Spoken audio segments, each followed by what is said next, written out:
আপনি মসজিদে গেলেন, মসজিদে গিয়ে দাঁড়ানোর নিয়মটা বাংলাদেশের 99% মসজিদে দাঁড়ানোটা হয় না। যেটা হয় এটা সুন্নত বিরোধী। সাহাবায়ে কেরাম দাঁড়াতেন পায়ের সাথে পা মিলিয়ে, মধ্যখানে কোনো ফাঁক থাকতো না। আর আমাদের ঢাকার বারোয়ানি মসজিদে ইমাম সাহেবেরা ঘোষণা দেয় 4 আঙ্গুল ফাঁক করে দাঁড়ায় না। কি বলেন, কথাটা কি ভুল বললাম না ঠিক? তো এই যে পা ফাঁক করে দাঁড়ানোটা হলো বেদাত, আর পা মিলিয়ে দাঁড়ানোটা হলো সুন্নাত। আপনি শুধু পা মিলাবেন না, এই জামার এই পাশটা ছিটতো সাহাবায়ে কেরামের, জামার এই পাশটা ছিটতো, এত টাইট হয়ে পাশাপাশি লেগে দাঁড়াতেন, পিছন থেকে কেউ লাইন ভেদ করে সামনে যেতে পারতেন না। এইভাবে যেন আমরা দাঁড়াতে পারলে আল্লাহ তৌফিক দান করুক। হাদিসে এসেছে কাব বিল কাব, কাতিফ বিল কাতিফ, টাকনুর সাথে গোড়ালির সাথে গোড়ালি, আর কাদের সাথে কাঁধ। এইভাবে আপনি নামাজে দাঁড়াবেন। নামাজে দাঁড়িয়েই আপনি সানা পড়বেন। অনেকগুলো সানা বিশ্বনবী সাল্লাল্লাহু আলাইহি ওয়াসাল্লাম পড়তেন। আল্লাহুম্মা বাঈদ বাইনি ওয়া বাইনা খাতায়া, আপনারা হয়তো শুনেছেন। আব্দুর রাজ্জাক সাহেব বোধহয় ওটার উপরেই কথা বলেছেন, জান্নাত জাহান্নামের কথা বলতে গিয়ে।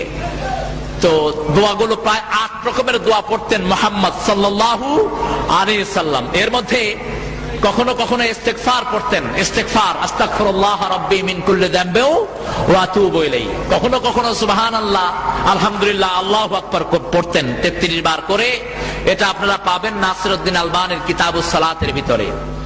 রাসূলুল্লাহর নামাজ, নাসিরউদ্দিন আলবানী, যিনি মসজিদ নববীতে হাদিস পড়াতেন।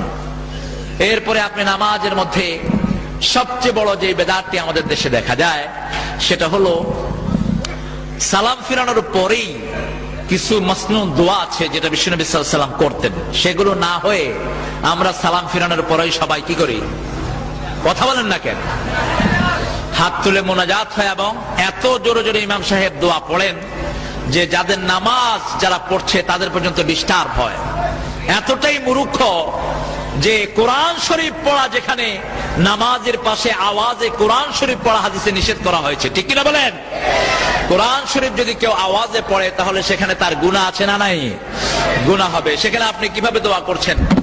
বরং সালাম ফিরানোর আগে যে এই দোয়াগুলো অধিকাংশ জায়গাতে পড়া হয় না।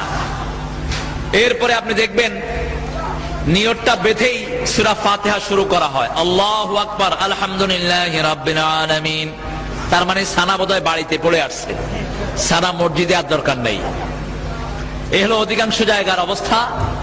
তো আমরা পার্সোনালি যে সমস্ত জায়গাতে সুন্নতের নামাজ নেই, সল্লু কামা রাআইতুমুনি উসাল্লি, এগুলোতে আমরা রেগুলার নামাজ পড়বো না। আমরা রেগুলার নামাজের জন্য ওই মসজিদটাকে বাছাই করে নেব যে মসজিদের সুন্নত অনুযায়ী নামাজ হয়। রাজি আছেন তো আপনারা? এরপরে রুকুতে, সেজদাতে, রুকু থেকে উঠিয়ে অতক্ষণ দাঁড়ানো